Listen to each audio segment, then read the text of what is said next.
ছেলেটাও হয়েছে ঠিক আমার মতো। যা, যা খেতে ভালোবাসি ও ঠিক তাই, তাই খেতেই ভালোবাসে। হঠাৎ করে বায়না মা গুলগুলো খাবো। আমরা ছোটবেলায় গুলগুলো খাওয়ার জন্য যে লাফালাফি করতাম, তো তার জন্য দেখো বন্ধুরা এখানে ১ম এ গুড়টাকে ভিজিয়ে রেখেছিলাম। গুড়টাকে ভেজানো হয়ে গেছে এবং গুড়ের জলটাকে রেডি করে নেব। গুড়ের জলটাকে ছেঁকে নিচ্ছি যাতে করে নোংরা থাকলে বেরিয়ে যাবে। এবার গুড়ের জলের মধ্যেই দিয়ে দেবো আটা। বন্ধুরা এখানে তুমি জল এবং আটা তোমরা কিন্তু পরিমাণ মতোই করে নিও, কেননা গাঢ় একটা ব্যাটার তৈরি করতে হবে। এবারে আটার মধ্যে দিয়ে দেবো সাদা তেল, খাবার নুন এবং খাবার সোডা।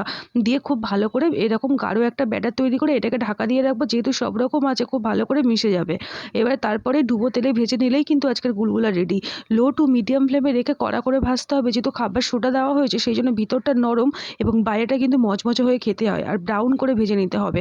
এইভাবে ভেজে নিলে দেখো বন্ধুরা গুলগুলা কিন্তু একদম রেডি হয়ে গেল। বাড়িতে ছোট থেকে বড় সবাইয়েরই খুবই পছন্দ হবে এইরকম গুলগুলা। তোমরা একবার এইরকম করে ট্রাই করে দেখতে পারো। ভীষণই স্বাস্থ্যকর এবং হেলদি একটা ফুড। তো বন্ধুরা দেখো কেমন হয়েছে, কি সুন্দর হয়েছে, ভিতরটা কত নরম হয়েছে।